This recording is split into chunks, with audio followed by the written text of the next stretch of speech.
Baik, di sini saya mengambil permasalahan dari titrasi redox. Saya mengambil rujukan permasalahan dari jurnal yang berjudul Quantification of Iron 2 in Supplement Using Redox Titration and UV Visible Spectroscopy.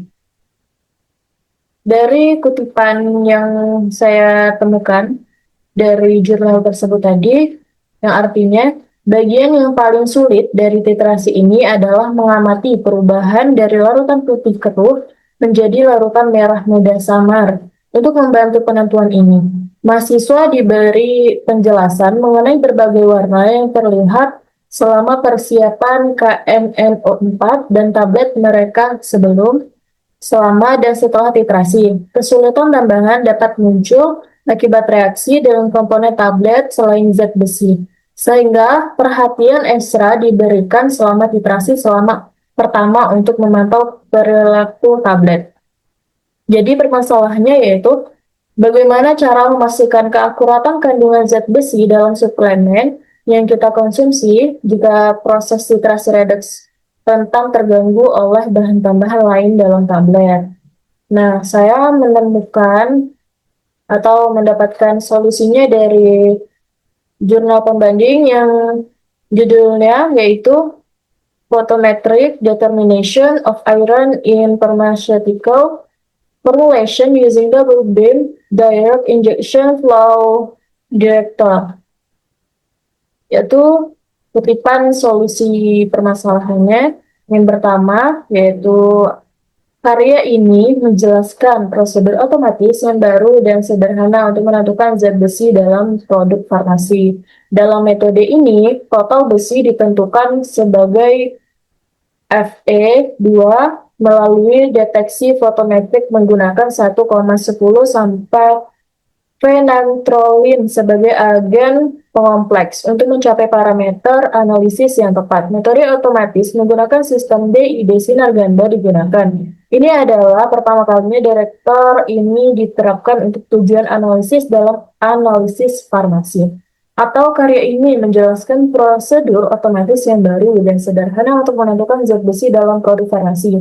Dalam metode ini, total besi ditentukan sebagai Fe2 melalui deteksi fotometrik menggunakan 1,10 phenanthroline sebagai agen pengompleks. Yang kedua yaitu untuk penentuan spektrofotometri besi Fe2, metode selektif berdasarkan reaksi antara besi 2 dan 1,10 phenanthroline direkomendasikan skema 1, yaitu pada gambar berikut. Kemudian yang ketiga, penggunaan sistem alir yang disajikan dievaluasi melalui penentuan kadar besi 2 dalam satu set formulasi farmasi. Hasil yang diperoleh dibandingkan dengan hasil yang diperoleh dari prosedur spektrofotometri manual batch dan dengan nilai diklaim oleh produsen. Informasi tertera pada kemasan. Sampel diencerkan untuk mendapatkan konsentrasi dalam rentan grafik kalibrasi, dan selanjutnya kandungan besi dihitung ulang dengan tepat untuk memastikan apakah metode yang diusulkan menghasilkan hasil yang reliable dan apakah hasil tersebut sesuai dengan metode penentuan tradisional. Uji student diterapkan. Ditemukan bahwa nilai T hitung dari 0,20 untuk sorbifer Durulus hingga 0,96 untuk homofer prolanatum, lebih rendah daripada nilai T tabel. Hal ini menunjukkan bahwa pada tingkat keyakinan 95%, perbedaan antara hasil yang diperoleh dengan metode yang diusulkan dan metode referensi tidak signifikan secara statistik.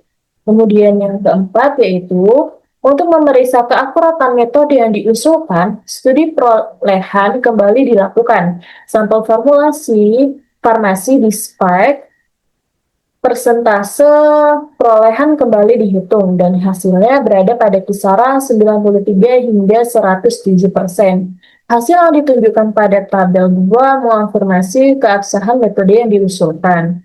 Kemudian yang kelima yaitu tablet atau isi kapsul dimasukkan ke dalam mortar dan digerus dengan hati-hati. Kemudian bubuk yang dihasilkan dilarutkan dalam 100 ml larutan 1,0 mol min 1 HCl dengan penambahan 10 mg L 1 asam askorbat untuk mencegah oksidasi besi menjadi besi 2 menjadi besi 3. Bahan-bahan formasi yang tidak larut disaring. Nah, berikutlah solusi atau jawaban dari permasalahan pada jurnal utama tadi. Ditemukan dalam jurnal pembanding ada 5 solusinya, yaitu yang telah saya sebutkan tadi. Sekian, terima kasih.